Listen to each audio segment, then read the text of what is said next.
C'est assez... c'est pas le meilleur moment pour moi de venir présenter mon projet de ferme parce que, comme vous pouvez vous imaginer, on est vraiment occupé, mais en même temps, les Amis de la Terre, moi, c'est vraiment une organisation que je crois beaucoup, puis ça me fait plaisir d'être ici pour venir vous présenter mon projet de ferme. Je suis vraiment toujours surpris là, du nombre de gens qui viennent assister à des conférences ou des présentations que je peux donner parce que quand même, on vient parler de maraîchage puis d'aspects techniques de la production. Donc, bon, j'espère que vous êtes au courant que c'est ça que je viens présenter. Mais aussi, dans un contexte un peu plus large, mon projet de ferme, puis ce qu'on fait au Jardin de la Grelinette là, depuis 7 ans maintenant, ça s'inscrit dans une démarche qui est un petit peu plus globale, puis qui parle finalement d'une agriculture qui est beaucoup plus intéressante, qui est intelligente, qui est écologique, mais qui est aussi viable au niveau économique. Puis le fait d'armes, je pense, de mon projet de ferme, c'est celui-là. C'est que sur des petites surfaces cultivées avec des outils manuels, dans une approche vraiment artisanale, on réussit à être plus rentable, autant rentable, sinon plus, que la plupart des plus grosses fermes maraîchères, au niveau là, du revenu qui est généré familial net. Donc, on le sait, l'agriculture conventionnelle est en détresse. J'ai pas envie de parler de ça, mais quand même, je pense que c'est intéressant de souligner des alternatives. Puis, on n'est pas la seule ferme là, qui est dans ce type-là, mais quand même, c'est important d'en parler de l'agriculture, puis ça suscite de plus en plus d'intérêt et d'enthousiasme. Cela dit, je ne vais pas venir vous parler de grands termes aujourd'hui. Je veux vraiment vous parler de mon histoire de jardinage, d'où qu'on arrive, qui on est, qu'est-ce qu'on fait, puis comment on produit sur notre ferme, avec l'idée que ça peut peut-être vous intéresser d'en apprendre plus là, sur le bouquin que j'ai écrit, qui donne un survol technique de toutes nos façons de faire. Donc, je peux commencer en vous disant que d'entrée de jeu, que moi, je ne viens pas du milieu agricole, je n'ai pas grandi sur une ferme. Jusqu'à l'âge de 21 ans, j'avais absolument zéro contact avec l'agriculture, zéro intérêt. Je n'ai pas étudié en agronomie, une chance, parce que sinon, hein, tout ce que je fais aujourd'hui, on m'aurait appris que c'était impossible. Je n'ai pas été conditionné depuis le début à me faire dire qu'il fallait avoir des grosses fermes, puis que le bio, oui, mais c'était des belles idées, mais qu'en pratique, bof. Donc, on a gradué, puis dans notre projet, il faut que je vous dise, on est deux, hein, il y a ma conjointe, Maud Hélène et moi, puis on est investi à temps plein depuis le début dans ce projet-là. Donc, on a gradué de l'École de l'environnement McGill, puis on s'intéressait à l'écologie, à l'environnement, mais on avait besoin de quelque chose d'un petit peu plus concret dans notre vie. Puis on a fait un voyage à la fin de nos études, puis à travers une panoplie de choses qu'on a visitées, de gens qu'on a rencontrés, on a fait un séjour sur une petite ferme bio au Nouveau-Mexique.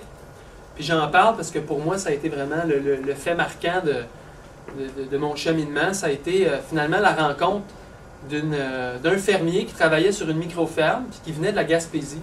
Donc on était à Santa Fe au Nouveau-Mexique. Puis je rencontrais Richard Bélanger qui cultivait des légumes depuis 10 ans là-bas. Puis c'est à son contact sur sa ferme. Puis Santa Fe puis le Nouveau-Mexique, c'est vraiment un endroit où est-ce que l'agriculture conventionnelle n'a pas vraiment de place là-bas parce que c'est très montagneux. C'était vraiment une agriculture artisanale, une agriculture bio locale avec un immense marché fermier qui faisait vivre une trentaine de petits producteurs bio.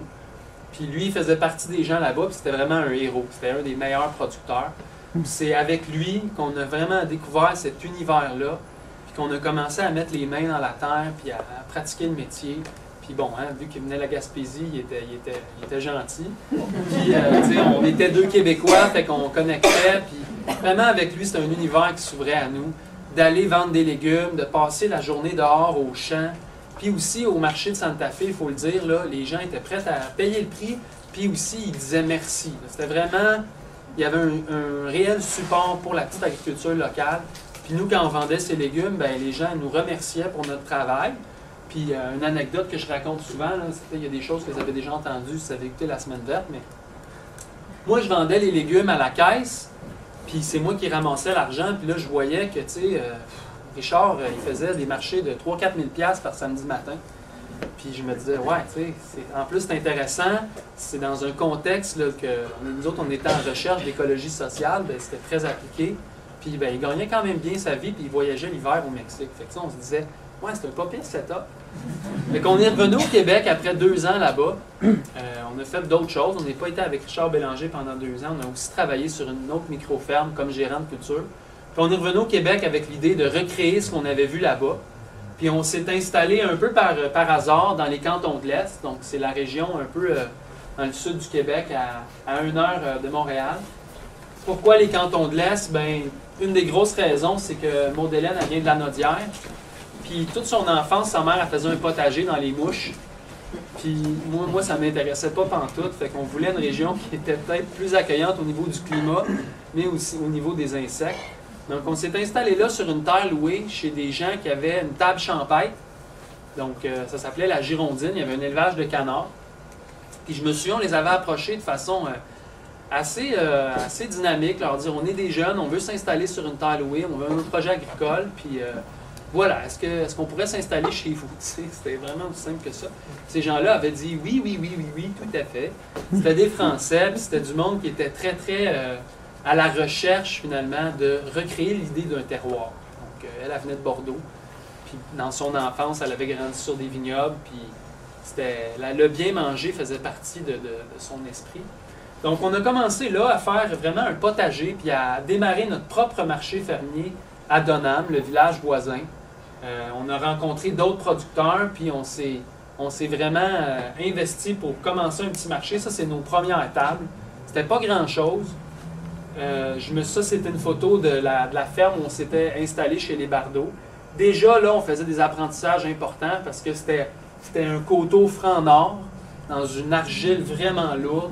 Mais il y avait une super vue du mont Pinac. Quand tu veux faire du maraîchage, là, faut que tu commences à mettre les priorités aux bonnes places. Mais bon, on était quand même contents. Je me souviens de ces Maud Hélène, on mettait les graines à la main, juste pour vous dire d'où qu'on arrive. C'est vraiment un petit potager. On a monté des tunnels, on s'est bricolé des plates-bandes, on a des abris temporaires. Puis on était chanceux parce qu'il y avait un maraîcher de la région qui arrêtait de faire des paniers bio.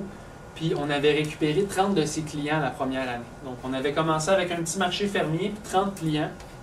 Puis on s'était installé dans des abris de fortune comme ça, dans des tempos. Tous nos équipements étaient là, on avait fait des racks à paniers. Puis vraiment, on avait un peu transposé tout ce qu'on avait vu au Nouveau-Mexique là, sans avoir vraiment d'autres intermédiaires. À cette époque-là, tout le milieu agricole du Québec, on ne le connaît pas du tout. On sait qu'Équiterre commence à promouvoir les paniers bio. On s'intéresse un peu à ça, mais on est un peu en marge encore. Puis on s'est installé dans un grand tipi. Donc on avait un jeune bébé d'1 an. Puis on avait monté l'électricité, tout ça. Puis tu sais, il y avait des erreurs qu'on faisait déjà vraiment flagrantes. Nous, on avait vu des gens au Nouveau-Mexique dans un tipi, comme ça, avec 2 jeunes enfants. On n'avait pas fait le lien que, tu sais, c'était pas tout à fait le même climat avec celui du Québec. Fait que les printemps mouillés puis les automnes mouillés, là, on en a passé 2 dans le tipi, là. Ça n'a vraiment pas été juste rigolo. Mais c'était romantique. Et surtout, la morale de l'histoire, la morale de l'histoire, c'est qu'il ne faut pas s'installer dans un tipi, parce que toute la chaleur a tendance à monter, fait qu'il fait toujours froid, puis c'est pas étanche. Bon, la morale de mon histoire, c'est qu'on s'était installé, ça nous avait presque rien coûté, puis on faisait ce qu'on aimait, puis on générait déjà assez de revenus pour avoir de l'argent pour passer l'hiver dans le sud. Ça, c'était quand même une bonne chose. Puis on a profité d'un de ces premiers hivers-là pour aller visiter des fermes maraîchères à Cuba. Puis pourquoi Cuba? Ben, parce qu'il fait beau. Ça, c'est la première raison. Donc, au mois de janvier, c'est intéressant d'aller là. Mais surtout parce que nous, à l'université, on avait étudié comment les Cubains, quand il y a eu la chute de l'Union soviétique, puis qu'il y a eu la fin du pétrole à Cuba, ils ont tous réinventé leur agriculture pour qu'elle soit complètement biologique. Pourquoi?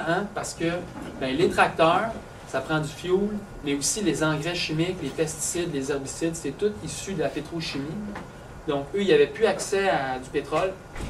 Donc, ils ont réinventé leur agriculture. Puis, en maraîchage, ils travaillaient en planches permanentes, coffrées par des bornes de ciment comme ça. Puis, les maraîchers, c'était vraiment des jardiniers, là. Eux, ce qu'ils faisaient, c'est qu'ils venaient planter dans des espacements très serrés. Ils arrosaient, ils désherbaient, puis tout de suite, quand c'était récolté, ils repiquaient avec un autre semis, puis ils faisaient des successions comme ça. Puis, ils s'assuraient de rajouter du compost.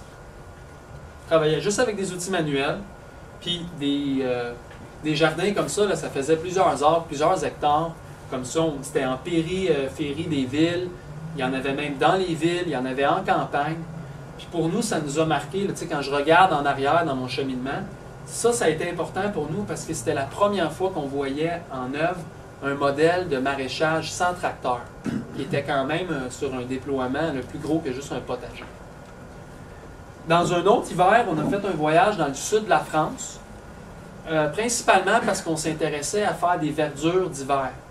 Puis le facteur limitant à l'automne, c'est pas tant le froid que la lumière qui commence à diminuer, les jours sont de plus en plus courts, puis la photopériode fait que les légumes ne poussent plus.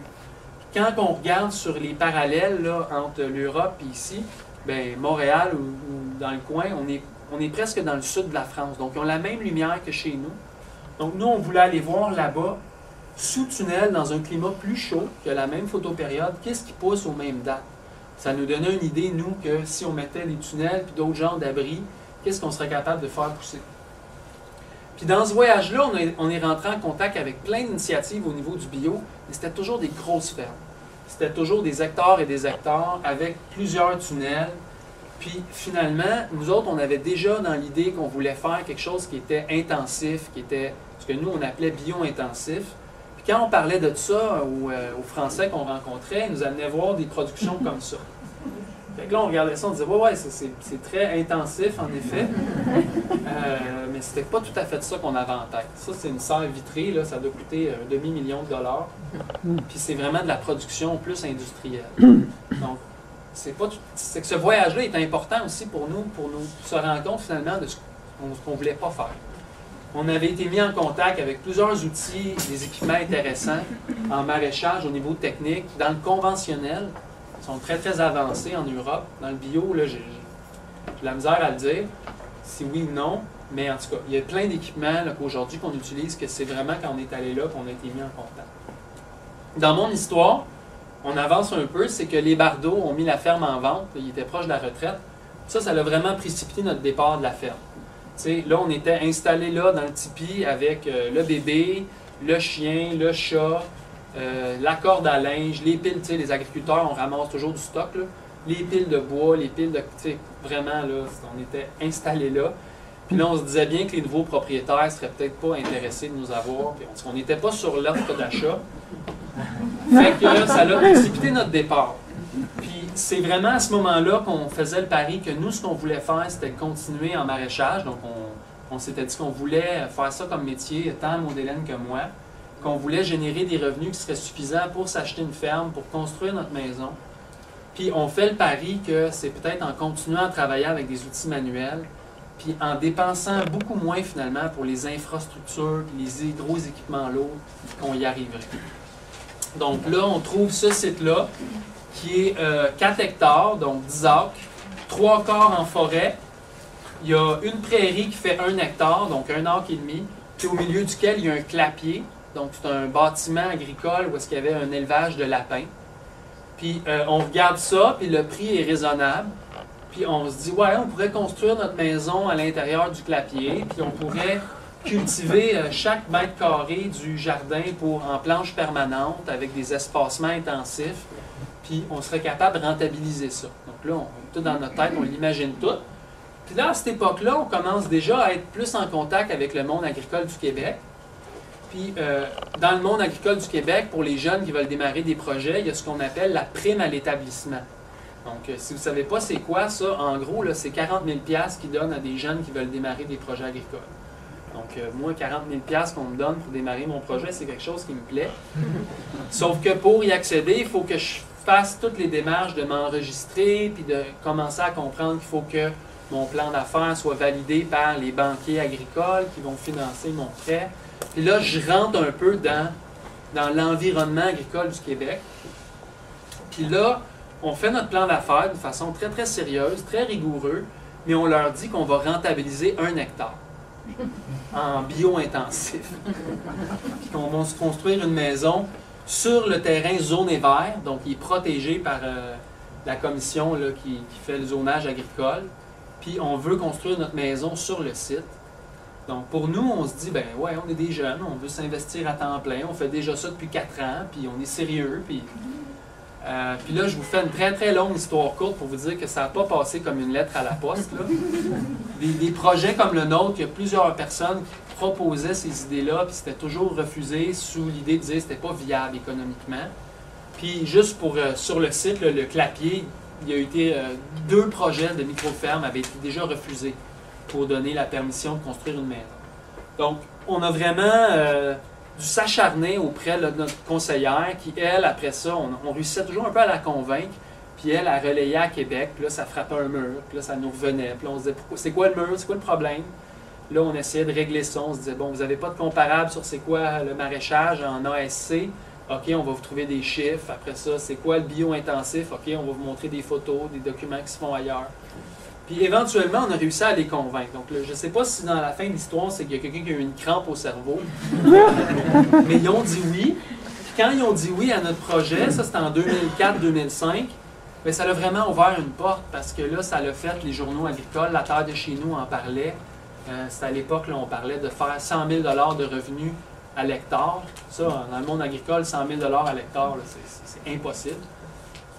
Donc, puis depuis ce temps-là, hein, il y a beaucoup de gens qui se font peut-être refuser un projet, qui disent « Ouais, mais vous avez dit oui au jardin de la Grelinette. Pourquoi que nous, ce ne serait pas viable? C'est les mêmes superficies, c'est les mêmes choses. » Donc, ça l'a vraiment fait avancer. Mais pour revenir à chez nous, donc quand on a eu le feu rouge, le feu vert, là, on a vraiment commencé, on s'est investi totalement pour transformer premièrement le Clapier en ce qui est aujourd'hui notre maison. Donc, sur deux hivers, on a fait ça. Puis, c'est aujourd'hui, on arrive de loin, mais je me souviens à l'époque, hein, pendant presque 3 ans que j'étais là, il pleuvait des gros orages, là, puis je regardais l'eau qui tombait pas dans la maison, puis je me disais, waouh, c'est magnifique. Parce que dans le tipi, l'eau rentrait tout le temps. Donc, tu sais, vraiment, on arrive de loin, mais en même temps, c'était une très bonne bâtisse, puis juste à la réinventer, la réimaginer, on a pu faire ce qui est aujourd'hui une belle maison. Puis, on a commencé à aménager le terrain pour ce qu'allait devenir notre système de planches permanentes. Donc, on a installé les drains où est-ce qu'il y avait des baissières, on a corrigé certaines baissières, on a enlevé les petits cailloux, les plus gros cailloux. Je me souviens, celui-là, il avait été pas mal dur à tasser. On a fait venir des équipements lourds, des pelles, on a creusé les étangs. Là, on avait notre prime à l'établissement. Donc ça, c'est super. On a pu vraiment investir l'argent qu'il fallait pour faire les bonnes choses au bon moment parce qu'on allait travailler en planche permanente. Puis, si vous ne savez pas c'est quoi une planche, c'est la plate-bande qui est ici, avec l'allée pour le passe-pied, puis fait qu'on appelle ça une planche. Puis je ne sais pas si on peut dire le fait d'arme de notre projet, c'est que les planches, une fois qu'elles sont faites, on ne va pas les défaire. Donc, habituellement en maraîchage, le tracteur est fort utile pour faire le labour, faire le herçage, le billonnage, le façonnage du sol. Mais nous, vu qu'on voulait travailler sans tracteur, on a adopté pour cette stratégie-là de dire pourquoi qu'on aurait besoin de tout défaire quand on va juste le faire une fois. Ça va rester comme ça, puis nous autres, on va à la place juste travailler la surface du sol, les 5 premiers centimètres. Une des raisons pour qu'on voulait travailler comme ça, c'est que juste l'espace que le tracteur a besoin pour tourner au bout de rang, là, ça nous fait perdre tellement d'espace sur l'hectare qu'on s'est dit, ya basta, on fait comme les Cubains, on oublie ça, on fait d'autres choses. Puis plus tard, on le voit, tous les équipements qu'on utilise sont standardisés pour travailler sur des largeurs comme ça. Puis là, on fait vraiment une agriculture qui est finalement très, très efficace avec des outils qui sont beaucoup plus dimensionnés pour faire de la petite surface. Ça, c'est la première chose qu'on fait. Puis nos espacements de planches, c'est ceux-là. 30 pouces la plate-bande, 45 cm, 18 pouces les allées. Pourquoi ces dimensions-là? C'est quand même important.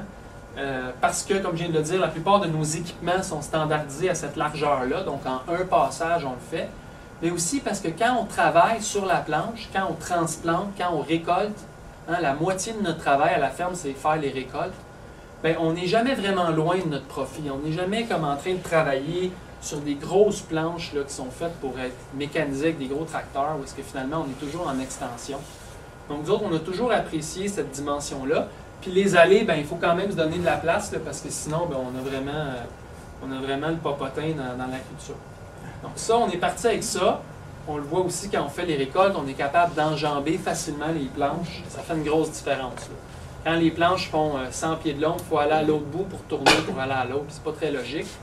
Puis l'idée avec les planches permanentes, c'est qu'on ne veut pas les piétiner. Donc, on ne veut pas marcher dessus, on ne veut pas qu'il y ait des outils lourds qui aillent dessus, on n'a pas de tracteur, on veut éliminer la compaction du sol. C'est ça qui fait que les cultures peuvent être espacées, très, très serrées. Donc, voilà. Si vous avez des questions en passant à la fin, je vais pouvoir répondre à toutes vos questions. Donc, une autre chose qu'on a faite quand on s'est établi, c'est qu'on s'est acheté un motoculteur commercial. Donc, ça, c'est de la marque BCS. Puis moi, avant d'en acheter un, en fait, j'en avais jamais essayé un, j'en avais jamais vu un en action. C'était vraiment un acte de foi que je faisais parce que j'avais lu un livre, celui d'Eliot Coleman, qui me parlait de ça, parce que dans mon esprit, c'était bien dimensionné pour travailler sur des planches permanentes. Puis je vais en parler plus tard, des équipements puis de cette machine-là, mais c'est vraiment un choix que je n'ai jamais regretté. Ça marche aussi bien que quand je l'ai acheté il y a 7 ans.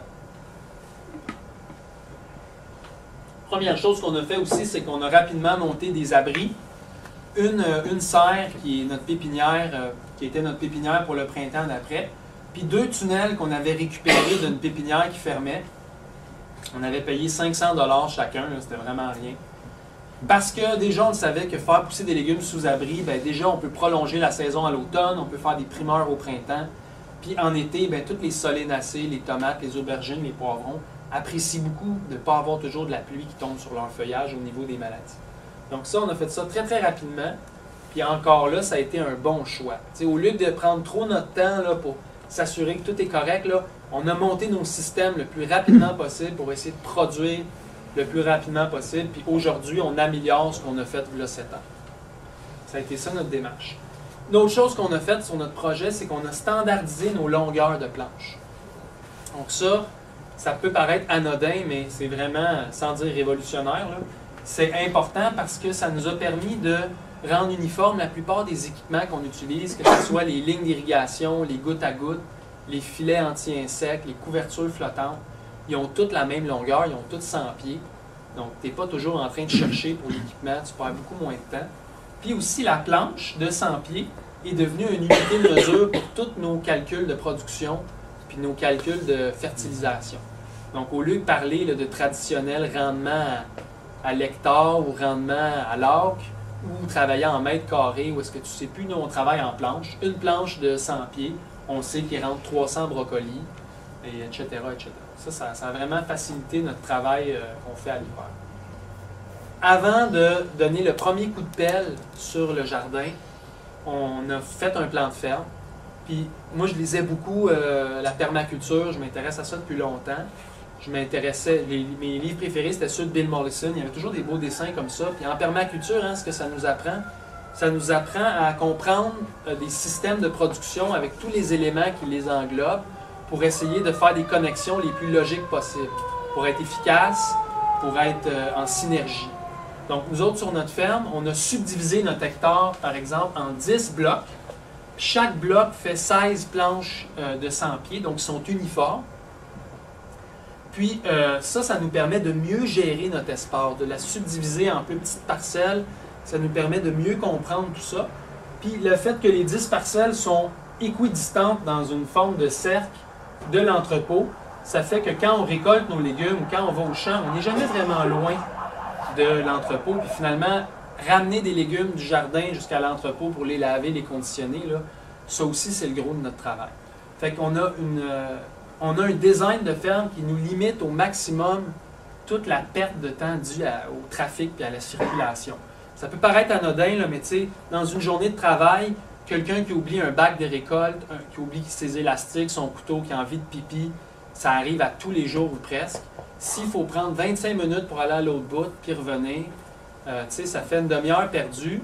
Puis une demi-heure, c'est peut-être pas grand-chose, mais quand c'est à tous les jours, puis c'est à toutes les semaines, puis c'est à tous les mois, ça s'accumule. Puis au bout d'une année, là, ça commence à faire quasiment 2 semaines de travail qu'on perd juste parce que tout est loin, tout est mal dimensionné. Donc, un jour, j'espère économiser des points Air Miles d'année sabbatique avec ce design-là. Par exemple, les tas de compost, on en a 2 parce qu'on est proche. Tu sais, plein de considérations comme ça qu'on a pu faire en regardant notre ferme sur papier. On avait aussi beaucoup visité l'idée de faire une rotation des cultures. Ça, c'est un des faits d'armes de faire du maraîchage diversifié, c'est de pouvoir faire une rotation des cultures élaborée. Hein, depuis 50 ans, là, ici à l'Université Laval, les rotations des cultures qu'on apprend, c'est 12 ans maïs, 1 an soya. Donc là, il faut comme un peu sortir de cette logique-là, que je ne sais pas c'est quoi l'idée, puis de faire des rotations un petit peu plus intéressantes. Puis nous, on a passé beaucoup de temps à s'informer, à s'éduquer là-dessus, pour finalement faire une rotation qui est simple à suivre. Elle n'a pas été simple à élaborer, mais après, elle est simple à suivre. C'est 10 parcelles, 10 familles qui font une rotation dans le sens anti-horaire. C'est un peu parce qu'on a dessiné notre rotation comme ça, qu'on a subdivisé nos jardins en 10 parcelles. Cette façon-là de faire fait en sorte qu'aujourd'hui, c'est très, très simple à suivre et à respecter. Donc, la morale de l'histoire, c'est qu'avant de donner le premier coup de pelle, on avait investi beaucoup de temps à faire un plan papier, puis à bien penser à tout ça. Puis aujourd'hui, ben, ça nous fait gagner quand même un temps considérable. Après 2 années, hein, le clapier avait déjà changé de forme. Puis cette photo-là, je la trouve intéressante parce que moi-même, quand on a acheté le clapier, c'était vraiment pas la place de nos rêves. Là. Tu sais, nous autres, on voulait encore là, on voulait des montagnes, on voulait une maison en ballot de paille, on voulait un ruisseau, tu sais, on voulait tout le kit. Puis on achetait ça, tu sais. C'était comme, bon. On avait les moyens pour acheter ça. Mais aujourd'hui, puis depuis ce temps-là, avec un peu d'amour, puis avec un peu d'imagination, on peut les transformer, ces bâtiments-là, en quelque chose qui est durable puis qui est intéressant. Puis quant à moi, de récupérer des bâtiments qui ne servent plus, bien, c'est une bonne stratégie au niveau de l'écologie. Les paniers, depuis le début, hein, on a commencé, on avait 30 familles. Après ça, la 2e année chez les Bardot sur la terre louée, on était passé à 50. Quand on a acheté la ferme, on est passé à 80 paniers. Après ça, on est monté à 120, 140. Puis ça s'est fait d'une façon graduelle au fur et à mesure qu'on était compétent puis qu'on avait les bons équipements.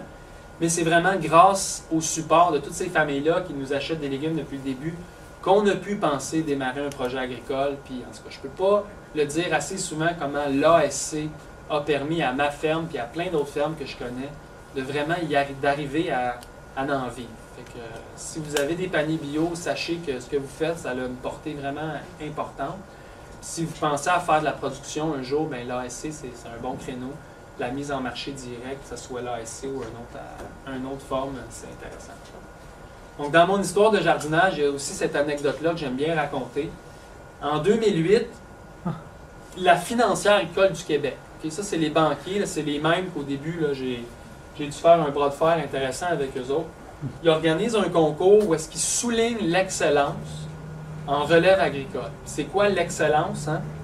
Ben, c'est pas nécessairement si ta ferme est très écolo, c'est si tu as des bons rendements. Hein? C'est quoi tes marges de profit, c'est quoi ton taux d'endettement, c'est quoi ton fonds de roulement, il est-tu positif, etc.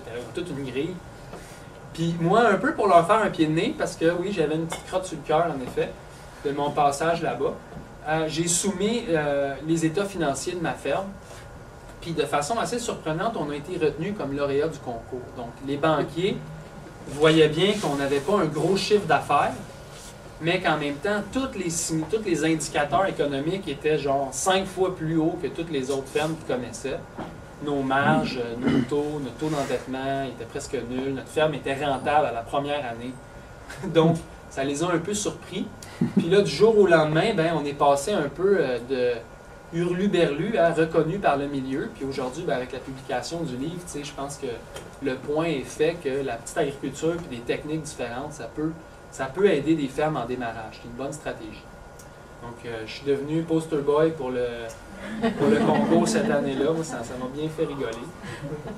Les fermes veulent toujours devenir de plus en plus gros, c'est ça qu'on leur dit. Puis nous, on est des micros, puis on y arrive mieux que plusieurs d'entre eux.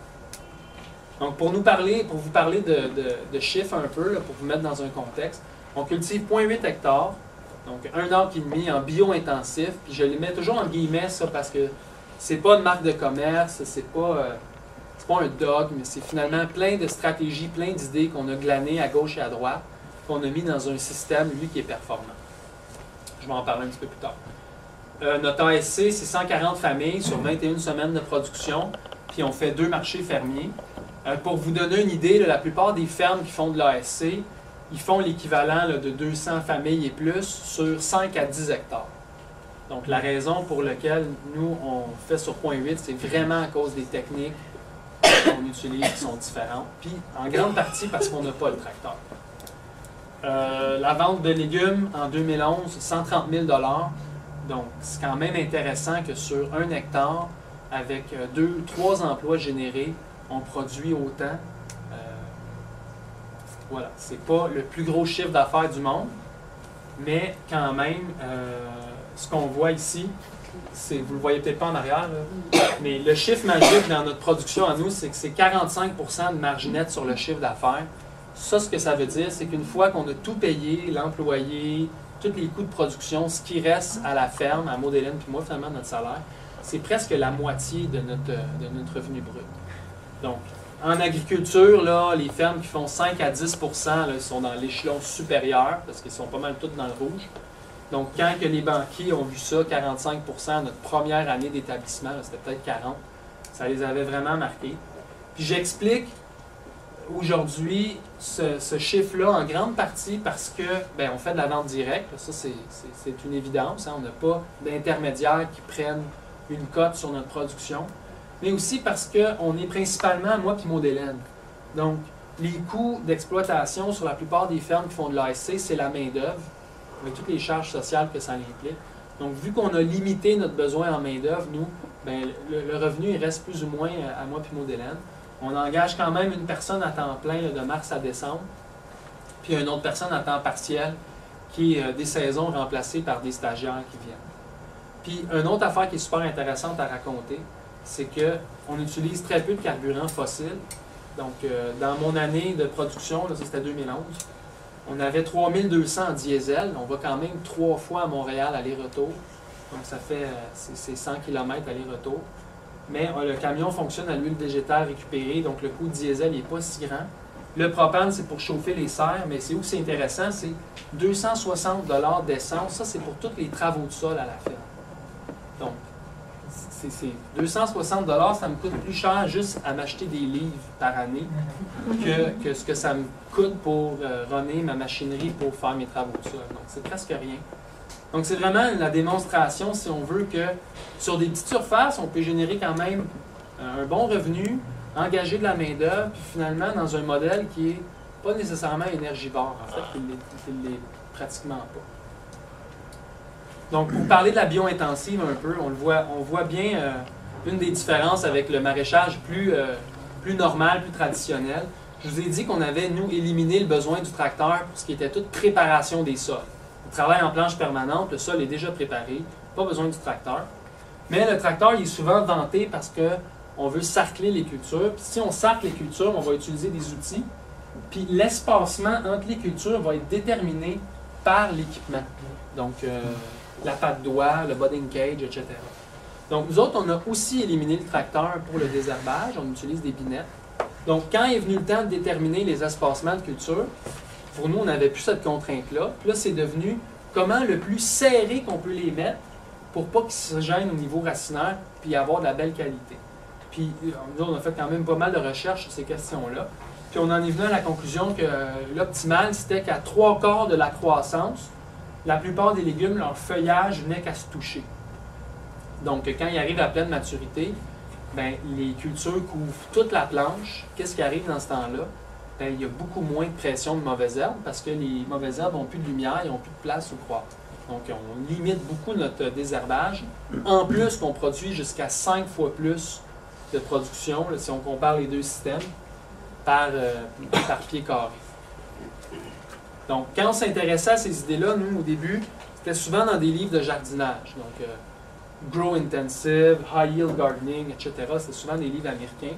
Puis ce qu'on comprenait de tout ça, c'est que si on veut coller les cultures le plus possible, puis quand même avoir de la qualité, il faut vraiment avoir une belle structure de sol. Il faut avoir un sol qui est vraiment meuble, puis pour que les racines puissent descendre en profondeur.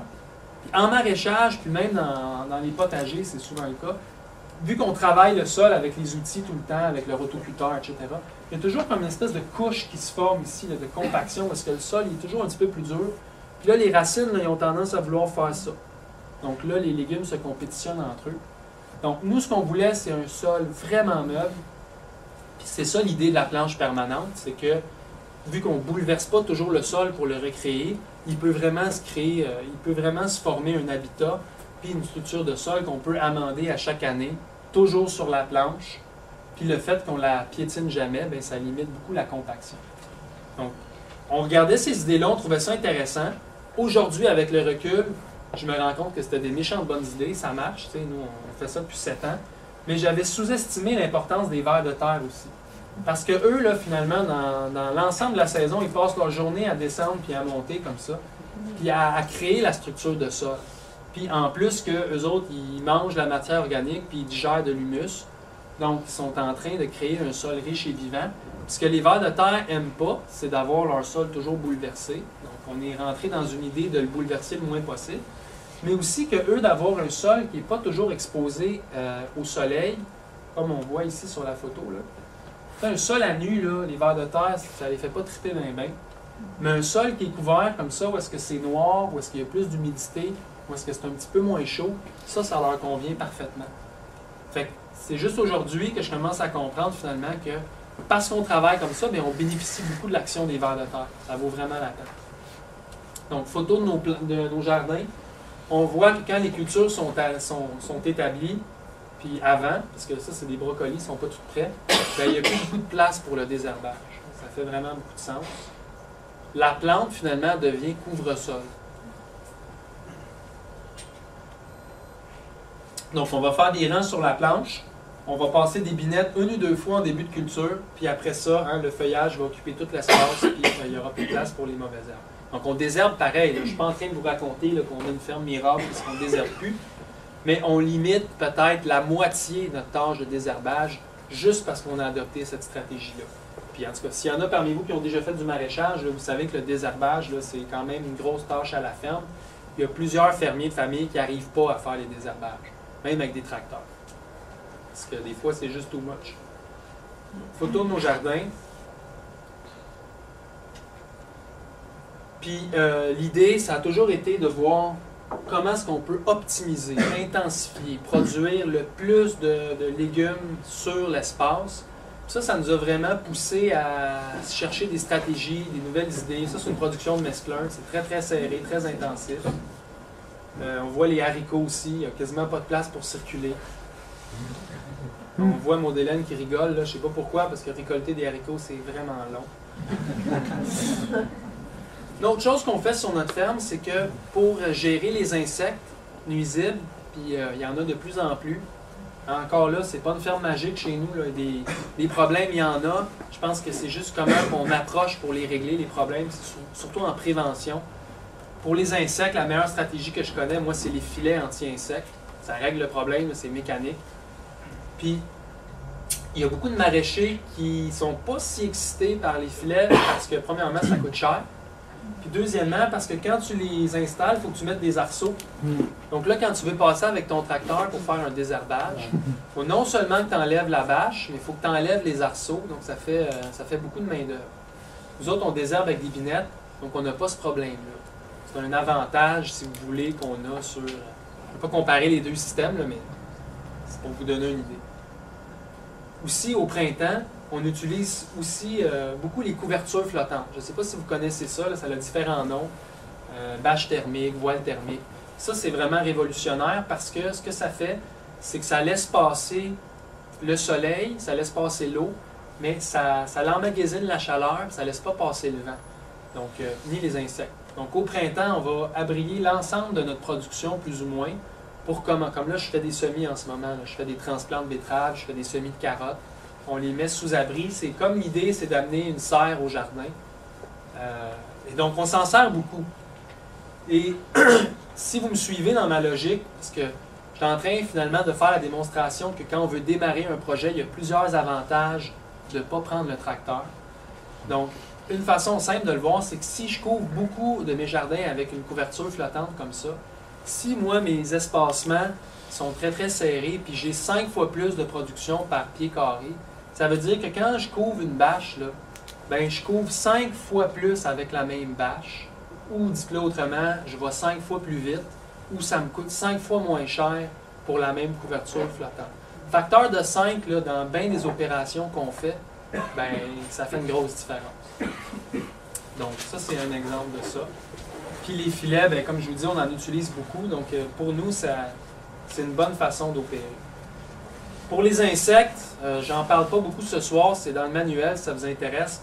On a une solution prédéterminée pour l'ensemble des problèmes qu'on rencontre. Puis nous, c'est vraiment à force d'avoir eu des problèmes qu'on s'est dit, bon, là, on a telle affaire, comment est-ce qu'on va gérer ça? Puis à chaque fois que ça nous arrive, ben là, on a une stratégie pour l'année d'ensuite. Puis ben, les filets, hein, c'est celle qu'on utilise le plus. On a quand même passé beaucoup de temps sur la ferme, puis on continue de le faire pour l'aménager avec le plus de niches écologiques possible.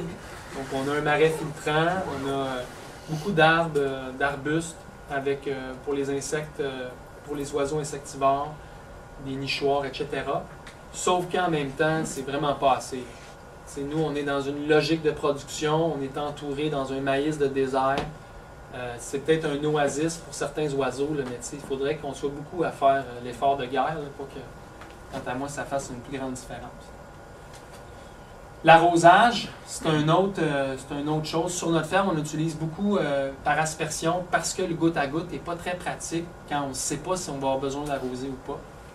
Mais je trouve ça bien parce que vu qu'on est intensif, la culture est couvre-sol, il y a moins de terre qui est exposée, donc il y a moins de perte d'eau due à l'évapotranspiration. Puis avec une même ligne d'eau, on arrose finalement jusqu'à 5 fois plus de légumes avec la même ligne d'eau. C'est logique en ce sens. Pour parler de l'intensification, une des bonnes cultures pour mesurer quand on réussit bien, c'est les carottes. Sur notre ferme, on fait 5 rangs sur 30 pouces. Donc ça, c'est très, très intensif. La plupart des agriculteurs disent que ça n'a pas de raison d'être. Mais on réussit à sortir de la belle grosse carotte pareil. Pourquoi? Parce qu'on a une bonne structure de sol. Parce qu'au début, on a investi du temps puis de l'argent pour ajouter beaucoup de matière organique à nos sols, pour bâtir notre sol. Puis le fait qu'il est en planche permanente, qu'il n'est pas compacté, qu'il n'est jamais bouleversé, ça a créé une bonne structure de sol. Donc, les carottes, c'est un bon indicateur qui vous dit si oui ou non ce que vous faites, ça peut fonctionner avec une technique intensive. Les carottes ne sont pas parfaites. On a un sol caillouteux. Fait qu'il y en a des tordus de toutes les sortes. Mais peu importe, parce que nous, on vend directement à des clients qui savent qu'on travaille pour eux. Donc, les carottes n'ont pas besoin d'être parfaites. Il y a beaucoup de rendement par pied carré dans des espacements comme ceux que je propose dans le manuel. Ça nous a pris environ 5 années, nous, déterminer le nombre de rangs, mais surtout les espacements sur le rang, pour être sûr qu'on ne faisait pas un échange entre tout serré, mais avoir des plus petits légumes. Parce que sur notre ferme, on veut quand même faire de la top qualité. C'est ça depuis le début, notre marque de commerce. Puis, depuis quelques années, là, dans le milieu agricole, les gens entendent parler des jardins de la Grelinette. Donc, il y a plusieurs, pas des savants, mais plusieurs experts qui sont curieux, qui viennent nous visiter.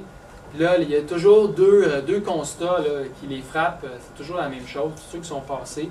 Premièrement, c'est comment petit que c'est chez nous. Ils arrivent, puis ils sont comme, c'est juste ça. Puis là, on leur dit oui. Puis là, ils disent parce qu'on a beaucoup entendu parler de vous.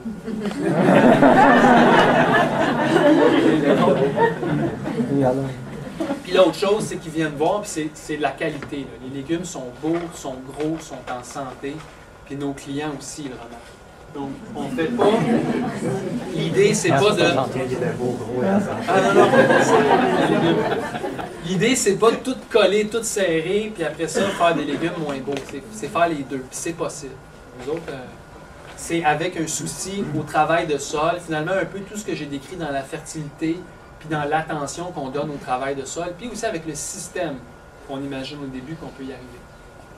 D'autres exemples de légumes qui n'ont pas de misère à percer. C'est pas qu'on a parti avec un sol extraordinaire. Il était bon, le sol. Moi, j'ai travaillé dans un argile, comme je vous ai dit, au Nouveau-Mexique, c'était dans du sable. On plantait dans un carré de sable, c'était incroyable. Puis, c'est sûr que quand on est arrivé à notre jardin, c'était un bon long, puis aujourd'hui, je l'apprécie, mais on l'a vraiment travaillé, notre sol, on l'a bâti. Aujourd'hui, il est pas mal plus intéressant que là, 7 ans. Puis on fait les analyses de sol, justement, l'agronome est venu aujourd'hui, là, puis on comparait l'évolution de notre sol depuis 7 ans. Puis il s'est vraiment amélioré. Là, puis il est rendu très, très performant parce qu'on y a fait attention. Donc, aussi pour parler un petit peu plus de technique, bien, sur notre ferme, hein, depuis le début, notre contrainte, c'est qu'on a 1 hectare, on n'a pas plus. Mais on a de la demande de plus en plus pour nos produits, puis bon, on est passé d'une idée de simplicité volontaire à, ben là, on a 2 enfants, puis, tu sais, on veut peut-être faire des voyages l'hiver, puis bon, tu sais, on a plus de besoins qu'avant, je dirais. Donc, on a un incitatif à augmenter notre production et nos revenus. Mais ça nous a poussé à chercher à faire mieux, à trouver des nouvelles techniques. Ça, c'est un exemple. On plantait nos oignons en rang comme ça. Puis on a juste changé notre technique parce que là, on les transplante directement en mode de 3. Donc, il y a 3 plantures qui s'en vont directement au champ. Donc, ça va 3 fois plus vite transplanter. Puis ça nous donne plus de rendement par pied carré. Un autre exemple, c'est les poireaux. Ça nous a pris plusieurs années avant d'apprendre à faire des beaux poireaux. Pourquoi? Parce qu'on faisait des poireaux qui étaient gros, puis on pensait qu'ils étaient beaux, mais on a un marché au Lac-Brome où il y a beaucoup de Français qui viennent, puis c'était souvent eux qui nous disaient « Ah, vos poireaux, là, vous ne savez pas faire pousser des poireaux, vous ne devriez pas en faire pousser! » Puis quand les gens ils rouspètent sur la qualité des légumes, veut pas, ça fait un peu mal, tu sais. Mais on ne comprenait pas. Mais là, on a saisi que finalement, en France, eux, ils mangent juste le blanc, puis le reste, ils le donnent aux cochons. Comme la madame nous disait tout le temps, ah, je le donne aux cochons, là, c'est vraiment... Je gaspille mon argent chez vous. Fait que là, on s'est dit, OK, on va faire des longs fûts blancs, puis pour produire des poireaux avec des longs fûts blancs, comment on fait? C'est qu'on va les buter avec la terre au fur et à mesure que le poireau pousse. Ouais. Donc, si on travaille sur 75, sur 30 pouces, ça veut dire 2 rangs pour avoir de la terre pour buter. Nous, on a changé notre stratégie où, au lieu qu'ils butent, on les enterre. Ouais. Donc, on s'est construit un goujon comme ça. Si vous remarquez la longueur du goujon, c'est la même longueur du fût blanc. En fait, on est allé voir la madame, là, la bête parisienne, elle, puis on lui a dit c'est comment long tu le veux, ton fût. On va les faire comme tu veux. Donc là, on a fait cet outil-là. Puis là, maintenant, on fait juste faire un trou. Puis on dépose le poireau, le transplant de poireau dans le trou. Donc on n'a plus besoin de buter. Donc on a pu, comme ça, passer de 2 à 3 rangs par planche. Donc c'est une augmentation de productivité de 50%. Donc juste parce qu'on a changé la technique. Donc l'idée que je veux vous dire, c'est que souvent, quand on est en maraîchage, la plupart des agriculteurs, quand ils ont de la demande, ils veulent toujours faire plus grand. Ils veulent toujours ouvrir des nouvelles parcelles, faire plus. Mais tu t'éparpilles, tu t'étends. Puis nous, ce qu'on a voulu faire, c'est optimiser parce qu'on avait la contrainte d'espace.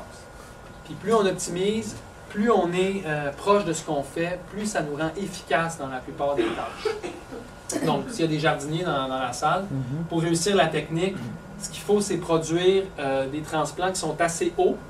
Donc, pour qu'il y ait au moins 1 pouce ou 2 qui sortent du sol quand on les met dans le trou. Puis le trou, on ne le renterre pas. On fait le trou, c'est à peu près 1 cm de diamètre. C'est tout bien expliqué dans le manuel.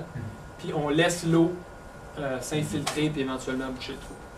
Un autre exemple de comment est-ce qu'on a vraiment optimisé nos opérations, c'est dans les serres.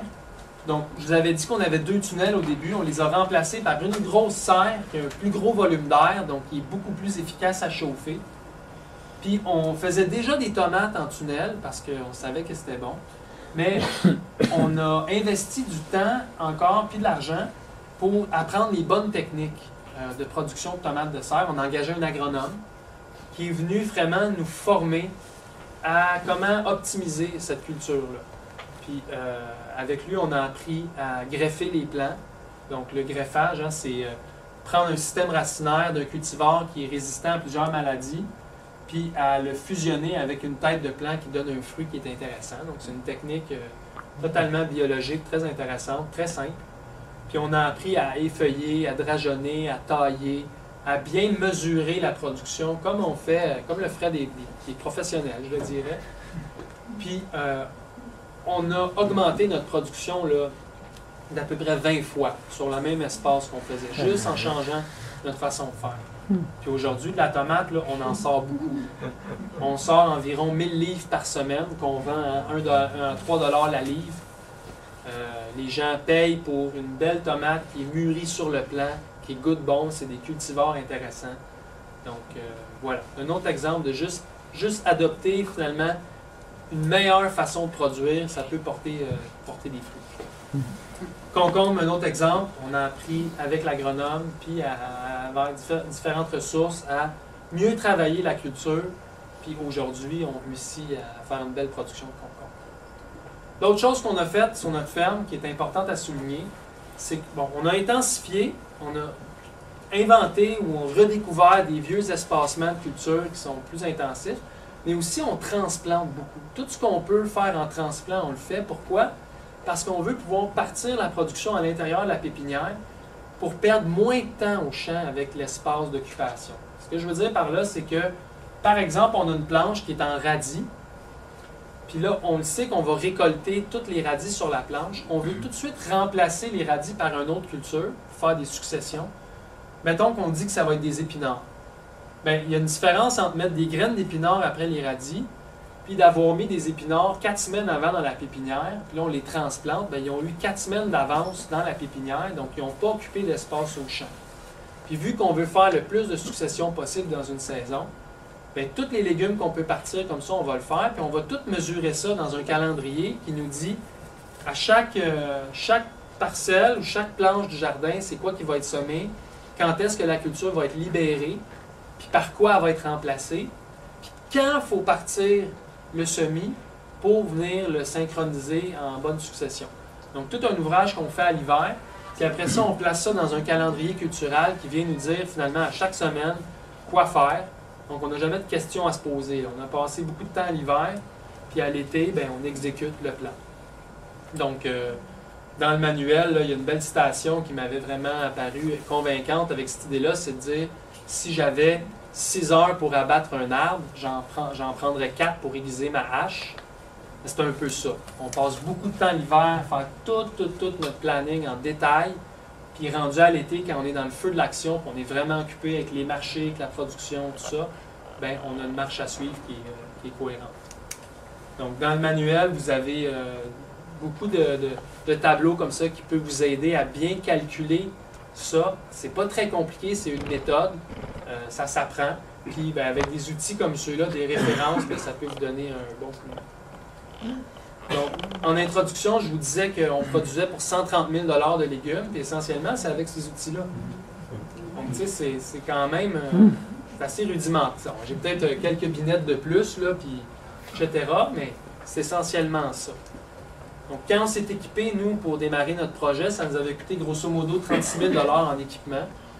Donc, ça peut paraître beaucoup d'argent pour quelqu'un qui veut démarrer un projet agricole, 36 000 $, mais il faut prendre ça avec un grain de sel. Premièrement, si on compare avec acheter les équipements mécanisés, tout ce que ça implique, le 36 000 $, c'est pratiquement rien. Puis si on prend un prêt sur 5 ans là, à 10 % d'intérêt, parce qu'on n'a pas de crédit, ça nous donne un coût annuel d'environ 8 000 $. Donc, 8 000 $, si tu compares avec tous les revenus que tu peux générer sur un projet de jardin maraîcher, c'est pas beaucoup non plus. Donc ça a été, pour notre ferme, un des facteurs de réussite, c'est qu'on ne s'est pas endetté, puis les équipements ont été rapidement payés. C'est quoi une grelinette? Donc, je vais vous le montrer. Ça, c'est les semoirs qu'on utilise. C'est des semoirs manuels de précision, qui sont peut-être pas les meilleurs sur le marché, mais qui sont simples, qui sont faciles à calibrer, qui sont peu dispendieux. Donc, je vous avais dit au début que Maud Hélène on mettait les graines à la main, c'était elle qui faisait ça, elle était devenue très très bonne, mais on l'a remplacée par la machine. C'est vraiment le jour et la nuit, là, tu sais. Faire 5 grandes carottes de 100 pieds là, à la main, ça peut prendre une journée, puis ça va me prendre 20 minutes. Ça fait une grosse différence. On va tracer nos sillons avec encore là un autre exemple d'outil simple. C'est un râteau qui fait 30 pouces. Lui, il nous sert à préparer la surface de la planche. On va juste rajouter des petits morceaux de corlon. Puis avec ça, que je vais traîner dans ma poche, je vais tracer mes rangs. Puis là, je vais semer dans mes rangs pour faire un semis symétrique. Je vais pouvoir venir passer avec mes binettes après entre les rangs. D'autres exemples de petits outils qu'on utilise. Un autre semoir. Un petit peu plus sophistiqué celui-là. Il sert à faire le mescleur. Puis une récolteuse à mescleur là, qui est propulsée par une perceuse électrique. Donc c'est vraiment intéressant parce qu'aux États-Unis, surtout, il y a de plus en plus, il y a le mouvement vers l'agriculture biologique locale est très très fort. puis ça pousse l'innovation des petites fermes à développer des outils. Moi, je suis ça de près, puis c'est vraiment intéressant. Donc, pour le désherbage, les gens sont toujours curieux parce que, bon, les gens qui ont des plus grosses fermes que la mienne, ils me disent que ça n'a pas rapport de désherber avec des binettes, que sans tracteur, ils ne comprennent pas comment je peux y arriver. Puis en même temps, les gens qui ont des potagers, ils se disent toujours, comment tu fais pour désherber 1 hectare avec des binettes? Mais en fait, c'est assez simple. Nous autres, on suit deux prémices de base. Le premier, c'est qu'on ne laisse jamais les mauvaises herbes monter en graines. Parce que quand ça arrive, tu multiplies ton problème par des milliers de fois. Hein? Une plante peut donner jusqu'à 30 000 graines. Donc, c'est contre-productif. Donc, depuis le début qu'on est établi, on a vraiment une rigueur pour jamais laisser les mauvaises herbes monter en graines. Mais surtout, on va désherber en prévention. Donc, avant que les mauvaises herbes apparaissent, on va sarcler le sol. Puis dans ce cas-là, ben, c'est jamais de l'arrachage à la main. C'est juste sarcler comme ça avec le dos toujours bien droit. Puis ça bénéficie les cultures. Tu amènes de l'oxygène au sol, tu décroutes le sol. Ça te permet d'être en contact avec tes cultures. Donc on a différents outils qu'on utilise, mais essentiellement, ça c'est une binette sur roue qui sert à désherber les allées. C'est très chouette de ne pas toujours avoir un bruit de moteur en fait quand on travaille. Moi j'ai une sensibilité à ça. Je trouve ça bien d'être nu-pied, je trouve ça bien d'entendre mes oiseaux. De quand même faire un travail très efficace. C'est ça, l'autre histoire, c'est que c'est pas juste des idées là, pour être granole, c'est vraiment quand même des outils performants. Donc on voit, c'est sûr qu'avec Photoshop, pour les présentations, là, je peux tout enlever les mauvaises herbes. Ça va. Mais juste pour vous donner une idée, là, ça c'est la moitié d'un de nos blocs, puis on en a 10 comme ça. Fait que, tu sais, du légume, là, il y en a, puis du travail, il y en a. Fait que, tu sais, les gens du milieu agricole, ils pensent 1 hectare, c'est rien, mais quand ils viennent puis ils voient toute la quantité de choses qui se passent en même temps, de légumes qui poussent à différents stages, bien finalement, c'est pas rien.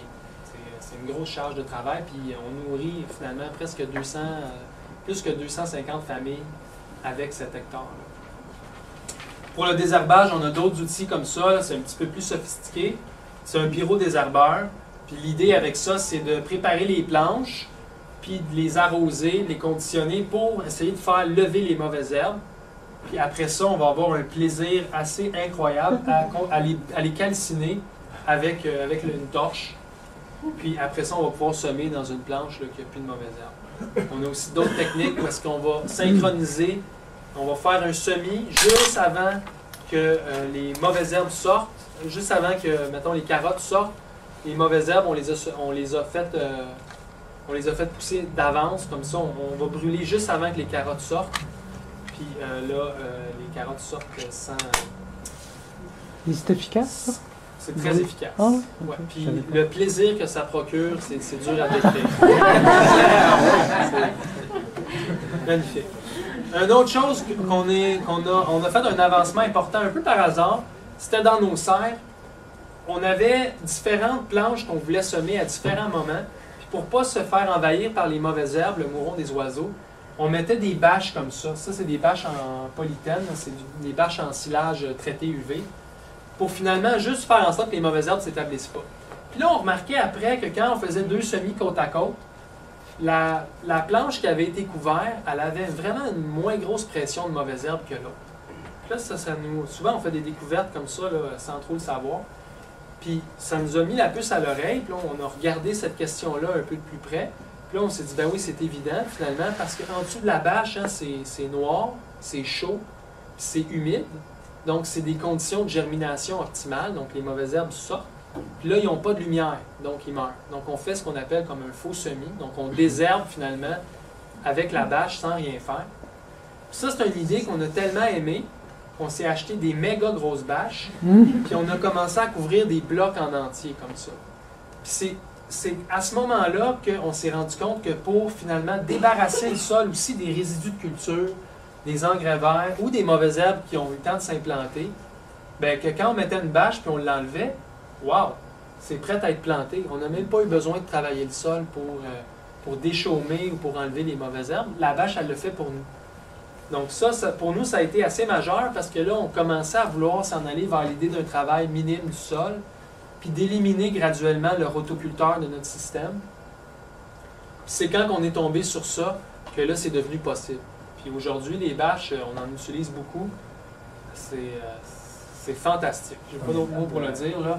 Il ne peut pas avoir plus écologique comme façon de procéder que ça. Combien de temps vous laissez la bâche? 3 à 5 semaines. Dépendamment de la culture qui est en dessous, dépendamment de la saison, etc. Donc, la grelinette, c'est cet outil-là. Ah, ouais. C'est une grande fourche en forme de U qui permet de aérer le sol, mais sans le retourner. Puis, c'est l'action du levier, donc on ne force pas.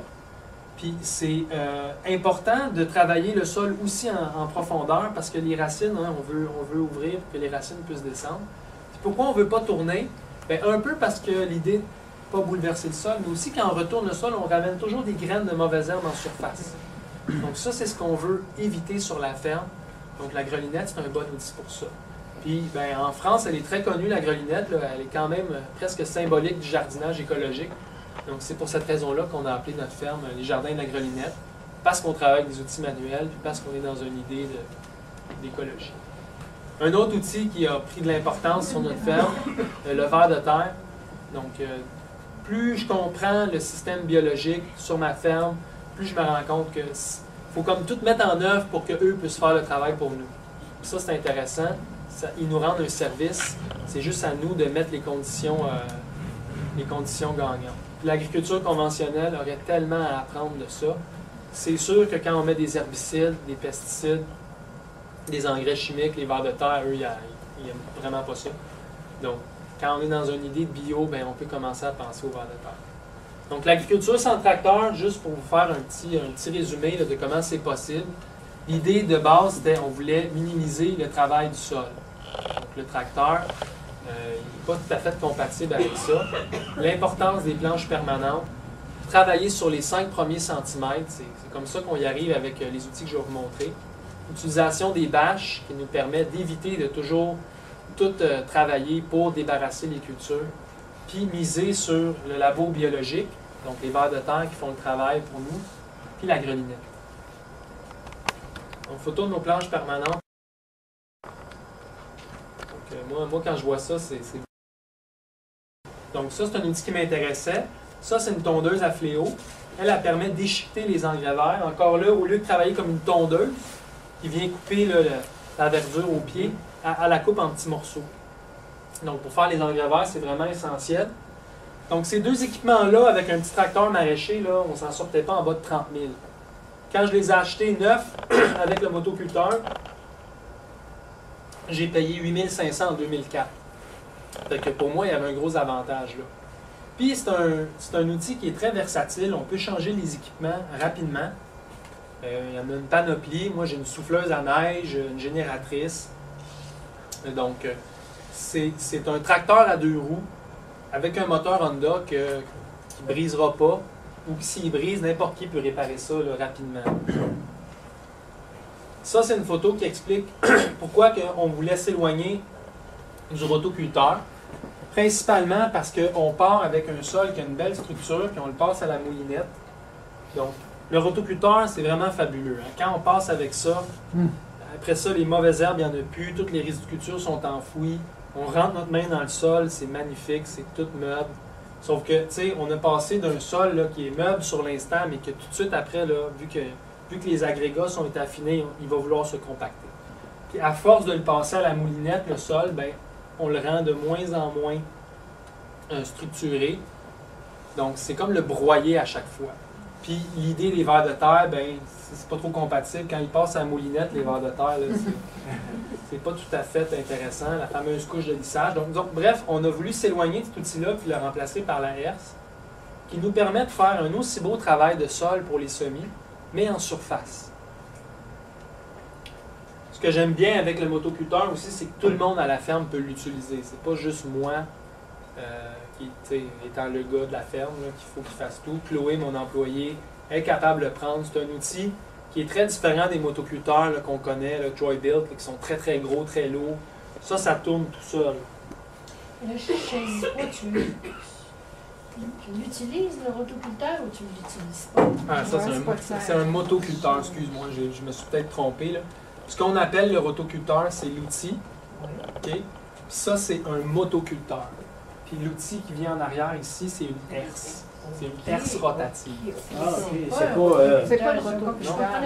Fonctionne avec les dents comme ça. C'est ça que je veux dire. Ok. Mais t'es obligé de l'acheter en Europe ou. Oui, ça vient d'Italie, c'est importé aux États-Unis. Ok, mais le motoculteur, tu l'as plus. Le motoculteur, il vient d'Europe aussi. Tout vient c'est Ferrari qui fait ça, juste pour dire, là. Fait que, tu sais, Mais c'est importé au Québec maintenant, à Drummondville. Si vous allez sur le site, je vous donnerai à la fin les coordonnées, là. Il y a une personne qui en importe et qui commence à être de plus en plus spécialisée. Mais c'est vraiment, c'est de la top qualité, là. Ça travaille bien. Ça compacte pas trop, le là. compost. C'est pour mélanger le compost au sol. Je ne veux pas l'enfouir. Je travaille toujours sur les 5 premiers centimètres parce qu'on ne veut pas perdre l'azote à l'air. Donc, on veut quand même le mélanger. Puis, ben là, après ça, la planche est toute conditionnée. Elle va être prête à être semée. Pour les semoirs qu'on utilise, ça prend des surfaces de planches nivelées puis bien affinées quand même. C'est pas possible de faire ça avec un rotoculteur. Oui, c'est possible.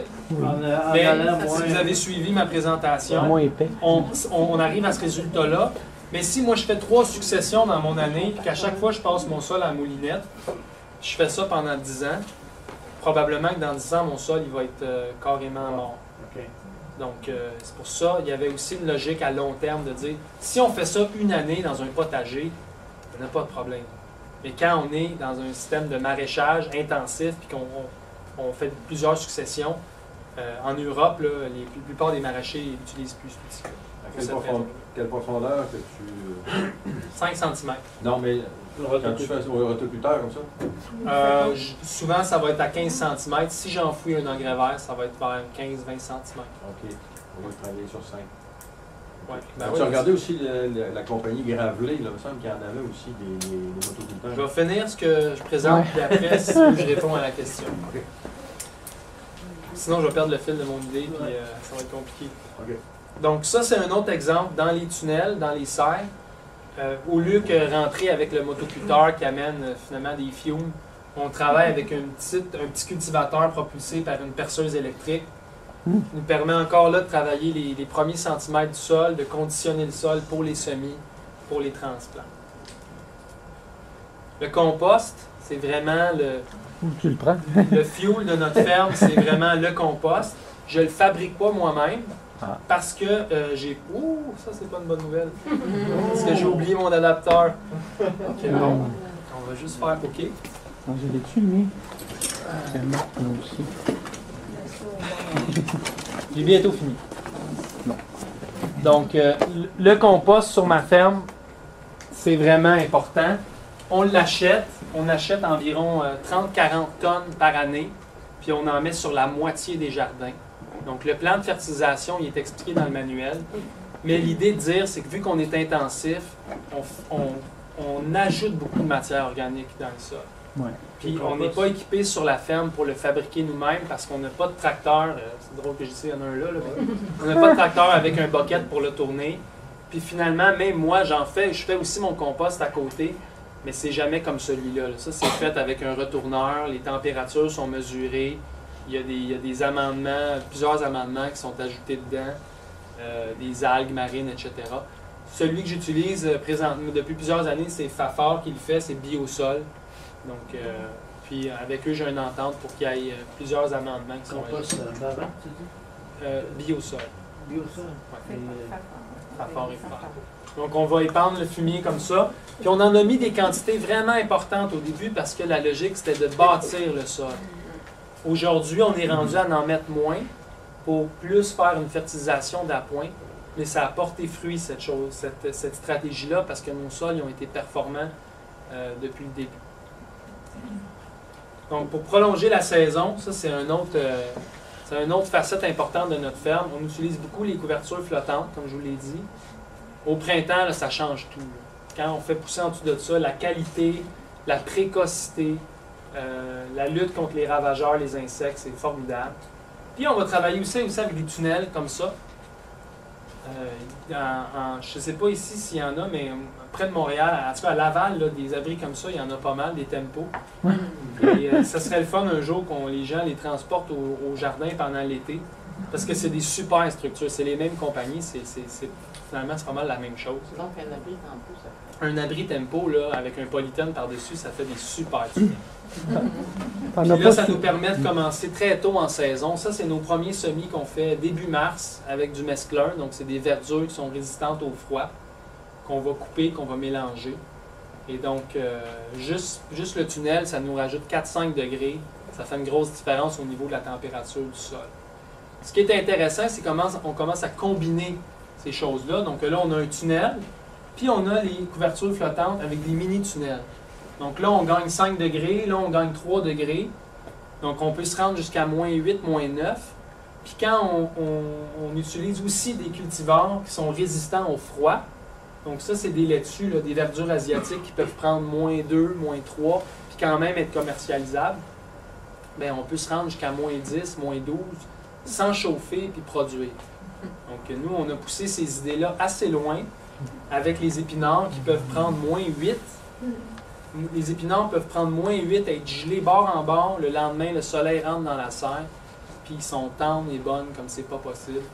Donc, on a poussé ces idées loin, ces idées-là, pendant quelques années. Puis finalement, si ça vous intéresse, il y a un magnifique livre qui est écrit là, par Elliot Coleman, The Winter Harvest Handbook. Un peu toutes les combinaisons possibles, toutes les dates de semis sont bien expliquées dans ce livre-là. Nous, on s'est éloigné de cette idée-là parce que, finalement, c'est pas si rentable que ça de récolter une serre, ça vaut pas de temps. Puis finalement, en fait, il fait froid hein, au mois de janvier, fait que on aime mieux faire d'autres choses que d'aller geler les mains dehors. C'est un peu pour ça. Le jardinier maraîcher, ça c'est le manuel dont Dominique parlait au début. C'est vraiment, je suis peut-être un des premiers surpris du succès que le livre a. C'est un livre de production technique. Mais en même temps, je ne suis pas si surpris d'une autre façon parce que je sais qu'il y a un engouement pour ce genre d'approche-là, ce genre d'alternative-là. Je suis très, très fier que mon livre soit publié chez Éco-Société, que Laure Varidel ait fait la préface. Je l'ai écrit parce que je travaillais avec Équiterre depuis plusieurs années, puis je visitais plusieurs projets de ferme. Je me rendais compte que les gens démarraient, même après 5 ou 6 ans, il y avait plusieurs problèmes. Puis mon constat à moi, c'était comment ça sur notre ferme, nous, on les a pas, ces problèmes-là? Pourquoi qu'on est rentable? Pourquoi qu'on est efficace? Pourquoi qu'on ne fait pas des semaines de 80 heures? Pourquoi qu'on n'a pas des gros problèmes de désherbage? Etc., etc. Puis là, on se disait, ben c'est-tu parce qu'on est exceptionnel? C'est sûr que, ouais, c'est fun. Mais en même temps, c'est parce que je commençais à comprendre, c'est parce qu'on faisait les choses vraiment très différemment. Puis tout était dans notre technique. Puis je pense que quand j'ai décidé d'écrire le livre, c'était de tout mettre ça du début à la fin. Donc chaque étape de la production, comment on fait les choses en disant peut-être que ça peut donner des bons outils à d'autres gens qui voudraient peut-être s'inspirer de notre projet pour commencer un projet agricole. Donc c'est un peu pour ça. Et en même temps, mais le jardinier amateur, lui, il peut trouver des outils, des trucs. Donc il y a un partage qui se fait à ce niveau-là. Donc je vous invite à le consulter, il est en vente ici. Et je conclue en vous disant que depuis, c'est ma 13e saison de production que je fais cette année. Puis à chaque année, il y a de plus en plus de gens qui prennent une prise de conscience sur l'importance de leur alimentation, pour la provenance de leurs légumes. Hein. Quand c'est pas une étude sur les OGM, c'est la presse qui parle que les petits pois viennent de la Chine, etc. Donc ça fait l'écho. Hein. En France, il y a un monsieur qui s'appelle Pierre Rabhi, qui est très connu là-bas, qui raconte souvent dans ses conférences, il dit « Il ne faut plus souhaiter bon appétit, maintenant il faut souhaiter bonne chance quand on est à Puis c'est vrai, parce qu'on ne sait plus qui produit notre nourriture, puis d'où qu'elle vient, mais il y a de plus en plus de gens qui se tournent vers le local, vers le bio. Puis nous, on est témoins de ça, parce qu'on les accueille, ces gens-là. Puis une fois que les gens goûtent à des produits comme ça, ils ont beaucoup de misère à revenir aux produits d'épicerie conventionnels, qui est très fade, puis qui finalement n'est pas très intéressant. Donc on est en pleine révolution de ça. Il y a plein d'initiatives, puis ce que fait les Amis de la Terre, c'est super intéressant. Je pense que ce soir, il y avait une contribution volontaire. Je veux juste vous dire que ça ne va pas à moi, ça va à eux. Moi, je vous encourage à les encourager parce que ça prend des gens qui mettent, oui, les mains à la terre, comme nous on fait, ça en prend d'autres, mais ça prend aussi beaucoup d'autres gens qui aident à faire reconnaître le métier, faire reconnaître l'importance de manger local, de créer des alternatives. C'est juste positif. Donc, je vous encourage dans vos démarches. Puis, si vous faites déjà partie de cette dynamique-là, d'aider la production locale bio, bien, je vous remercie. Puis, je salue votre geste. Donc, c'est tout pour moi. Si vous voulez plus d'informations sur notre ferme, vous pouvez visiter les sites web. On est sur Facebook. Sur le site jardiniermaraîcher.com, il y a un onglet avec tous les outils qu'on utilise, le nom commercial, puis où on peut se les procurer au Québec. Donc, c'est intéressant pour ça. Donc, voilà, je peux répondre à vos questions si vous en avez.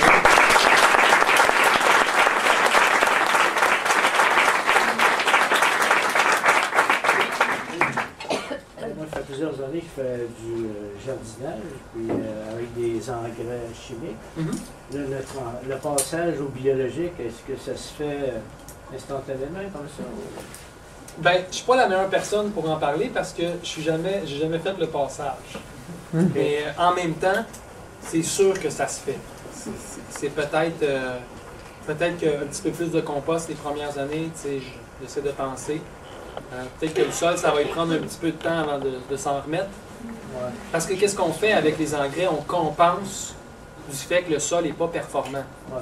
C'est un peu un attrape, je ne vais pas dire un attrape-nigo, là, mais c'est parce que moins ton sol est performant, plus tu as besoin d'engrais, plus tu vas mettre d'engrais, moins ton sol est performant. Ouais. Fait que finalement, c'est les compagnies d'engrais qui rigolent beaucoup parce que eux, ils en vendent de plus en plus. Donc, quand on arrête d'en mettre les engrais, le sol, il peut peut-être être affaibli, mais à force de le travailler, peut-être faire des engrais verts, ben, on peut le rebâtir. Et du fait que tu cultives de façon dense comme ça, souvent le sol il se compacte quand même, tu sais, la pluie, le soleil, tout ça. Il faut passer des choses quand même, là, surtout les carottes là, au début. Là. Ben, un bon coup de grelinette, là, ça fait des La miracles. grelinette, c'est quand même assez Non, la large. grelinette est à peu près large comme ça. Ah, Donc, sur la mienne, celle que j'ai, elle fait ma largeur de plate-bande. ok. Ça a environ 12 pouces. 10 ou 12 pouces les blocs. Ouais. Ah, ça, tu le fais avant de semer. Ouais. OK.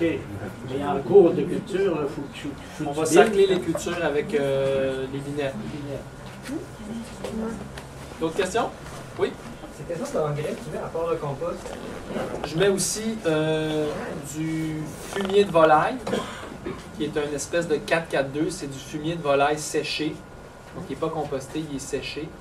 Lui, il est important parce qu'on va le mettre au printemps en ce moment. Parce que le compost, pour qu'il fonctionne, il faut que ton sol soit réchauffé pour que les micro-organismes de ton sol puissent le transformer en un élément nutritif. Donc, l'engrais qu'on utilise, c'est un engrais naturel. Lui, il est soluble un petit peu plus rapidement. Donc, on va le mettre en début de saison, comme une combinaison. Puis, il est riche en azote. La plupart des légumes, ils veulent de l'azote en début de croissance. Puis après ça, ils vont venir puiser dans le sol ce qu'ils ont besoin. Aujourd'hui, on va remplacer sur notre ferme le fumier de volaille par peut-être de la luzerne, quelque chose comme ça, parce qu'on est quand même... On ne traite pas trop sur le fumier de volaille, parce que c'est quand même pas des poules qui gambadent. Mais c'est très efficace, c'est une bonne solution. Puis, une chose que je trouve important de dire, surtout si on veut démarrer un projet puis faire de la vente avec des légumes, c'est qu'il ne faut pas trop se mettre de contraintes puis de dogmes rapidement. Hein. C'est mieux d'avoir une approche qui donne un résultat, puis éventuellement de changer certaines choses pour faire des choix un petit peu plus écolos ou un petit peu plus en harmonie avec nos philosophies. J'ai passé 4 semaines en France, puis là-bas, tous les gens que je rencontre, là, ils ont des idées. Ils sont très, très dans les idées, mais au niveau pratique, quand on visite les fermes, c'est... C'est français. C'est une observation. Donc, fumier de volaille, il y a quand même bien sûr, des choses comme ça. Non, il est séché. Puis quand tu as commencé ta ferme pour atteindre ta profondeur de sol meuble, qu'est-ce que tu as fait? Ben, j'ai mis. On a fait des planches permanentes. Là, c'était écrit qu'on mettait 80 tonnes à l'hectare. Au début, je pense qu'on mettait 120 tonnes à l'hectare. On mettait presque 2 pouces de compost.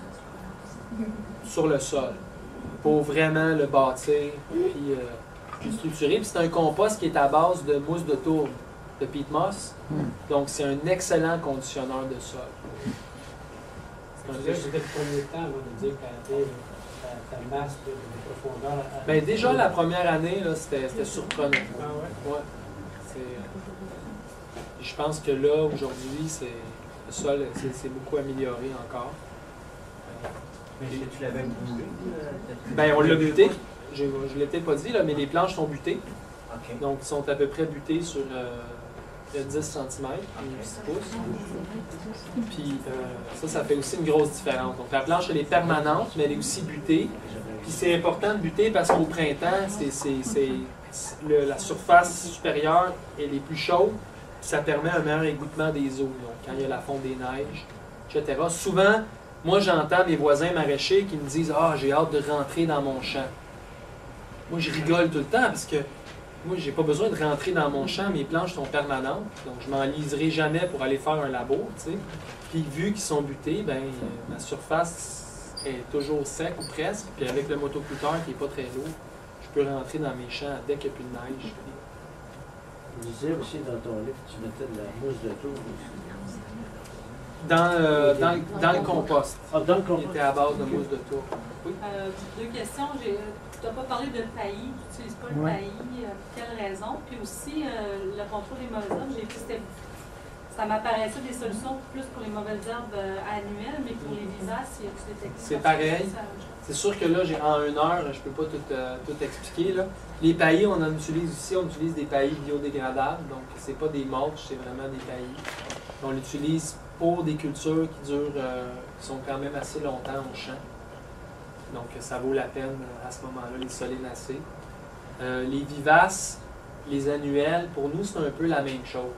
Dans le sens qu'une fois que tu décides de sarcler régulièrement, que tu sarques, tu sais, on les prend au stade fil blanc, cotylédon. Le chien dent, c'est un classique, là. À force de le sarcler, il s'est épuisé. Oui, tu Y a-t-il un endroit qu'on peut se procurer la crenillette ici au Québec? Il y a un monsieur qui m'a approché qui veut en fabriquer des belles. Je le rencontre cette semaine. Je pense que je vais mettre son nom sur le site web prochainement. Tous ceux que je vois pour l'instant ne sont pas à mon goût, sont souvent lourds, sont en métal. Puis, il ne faut pas que ça soit lourd, il faut que ça soit un outil qui se manie bien. Donc, aux États-Unis, je connais beaucoup de fournisseurs, mais souvent, le coût d'importation n'est pas vraiment intéressant pour des gros outils. Fait que c'est à suivre. Tu peux en faire une avec quatre bêches dont on a cassé les manches. Là. Oui, des ensemble. Tout se fait. Puis, tu sais, pour un potager, Tout ça. c'est sûr que moi, c'est un outil professionnel. Tu sais, je vais passer, je sais pas, moi, 50 heures par année sur la grelinette. Je veux qu'elle soit bonne, je veux qu'elle ait un bon fil. Oui. T'as pas parlé de mycorhize, t'en utilises-tu? J'en utilise pas encore. C'est quelque chose qui nous intéresse beaucoup.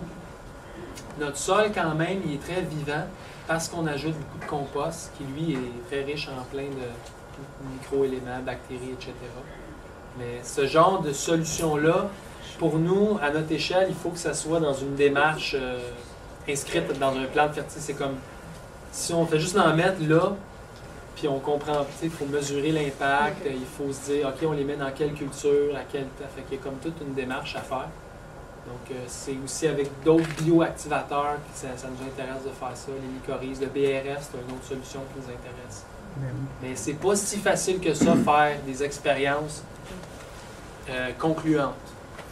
Puis après ça, les appliquer sur un... Ça paraît facile de le dire de même, mais quand tu le fais, là, dire, OK, là, je mets du BRF, OK, c'est quoi, comment, quelle proportion.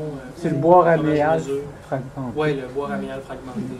C'est l'ajout de copeaux de bois au jardin. Oui, question?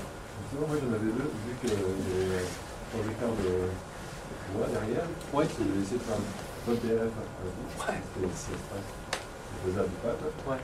Et si vous avez essayé de garder un coin pour faire de semences, Donc, pour répondre à la question du BRF, c'est ça, mes expériences sont en cours. Mes expériences se sont arrêtées au fait que j'ai passé un hiver à bûcher dans ma forêt, puis à ramasser mes rameaux, pour me rendre compte, quand je les ai broyés, que c'était rien pantoute. Ça me prenait 50 fois plus pour faire un bloc. Donc, ça ne me dérangeait pas. Moi, je voulais faire un bloc par année. C'est-à-dire, au bout de 10 ans, je vais avoir mis du BRF partout.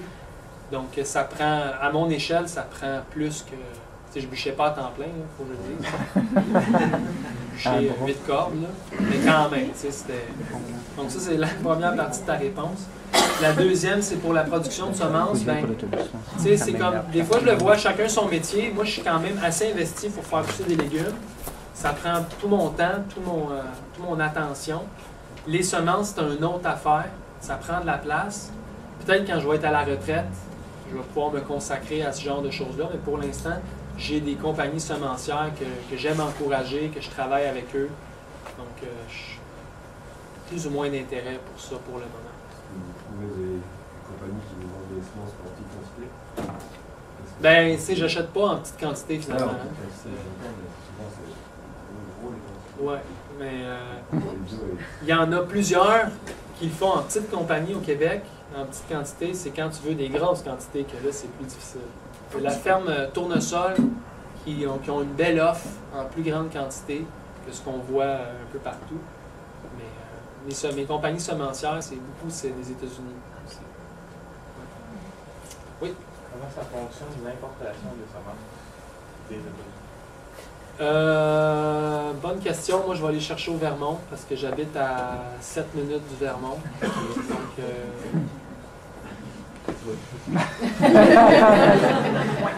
y a un frais, j'imagine, un frais de... Pas de douane. Oui? J'aurais juste voulu revenir au sol. Quand tu as commencé, tu as pris le sol qui était là. Ouais. Et tu as fait tes tables. Les buttes. Tes buttes. Tu as buté ça, c'est quelle hauteur? C'était à peu près 5-6 pouces, 10 cm. OK. Pas plus que ça. Mais c'est vraiment à partir de cette table-là. Au début, quand on a acheté la ferme, on a fait un labour profond, un labour sur 15 pouces. On a passé la herse, etc., etc. Puis c'est après, on a fait nos planches. À partir de là, on ne voulait plus avoir de charrue, de tout ça. Donc, c'est ça. Oui, en arrière. Tu dis que vous allez remplacer le fumier de poule par un truc végétal. Est-ce que vous attendez un petit peu? Non. Pas tant que ça? Non. Puis y a-t-il d'autres produits utilisés que sont animaux qui prévoyaient de passer au végétal? Juste comme ça, là, tu me poses la question, non, pas nécessairement. Tu sais, c'est long, là. Moi, ça fait...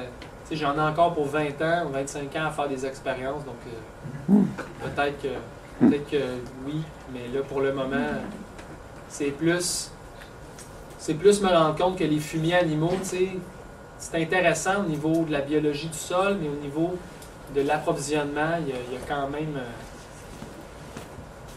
les fumiers qu'on achète, le compost qu'on achète, les fumiers, c'est pas des vaches heureuses. Qu'est-ce qu'ils mangent les vaches? Ils mangent du maïs OGM. C'est contaminé là, un peu partout. Puis on n'est pas, nous, dans une idée d'autosuffisance. On ne veut pas aller vers une ferme où est-ce qu'on fait tout nous-mêmes parce que je veux avoir une qualité de vie aussi. Je veux passer du temps avec mes enfants. Je suis agriculteur, mais je suis maraîcher. J'ai une spécificité. Puis moi, l'idée d'une micro-ferme, c'est intéressant parce que ça me permet de toucher à plein de choses, mais de ne pas passer 90 heures par semaine à gérer des troupeaux, etc. Fait que voilà. Les algues, c'est intéressant, mais c'est ça. À Saint-Armand, on n'en a pas tant que ça des algues. C'est à la Côte-Nord, il y en a. Fait que, il y a sûrement des échanges à faire à ce niveau-là. Oui? Vous faites des rotations sur toutes vos plantes. Les légumes poussent tous dans le même. Ils poussent tous dans le même? Dans le même genre de sol? Oui. Le sol est assez uniforme. Donc, on ajuste le plan de fertilisation en fonction de la culture. Mais on part... tu sais, on n'est pas dans l'idée de dire on a un sol qui est comme ça, donc on va faire ça. On a dans l'idée de dire on a un sol qui est comme ça, Puis là, avec ça, on peut faire n'importe quoi. Il faut juste ajuster les conditions, les amendements organiques qu'on ajoute, etc. Donc, le sol, c'est pas quelque chose qui est statique, c'est quelque chose qui est dynamique. Puis l'orientation va jouer beaucoup, l'exposition. Donc la nature en tant que telle du sol, quant à moi, c'est assez secondaire. Parce qu'on peut le travailler, on peut l'améliorer, on peut l'amender. Donc un sol qui est très argileux, j'aurais pu, moi, si j'avais eu un sol argile, faire venir 30 voyages de sable puis les mettre dans mon jardin. Ça m'aurait coûté 8000$, mais j'aurais changé la nature de mon sol. Ça se fait, tu sais. Mais les rotations, elles se font annuellement? À chaque année, les blocs tournent. C'est une rotation sur 10 ans. Donc ça va prendre 10 ans avant que la culture qui était au jardin 1 revienne sur elle. Puis il y a toutes les prémices à respecter. J'en discute beaucoup dans le manuel.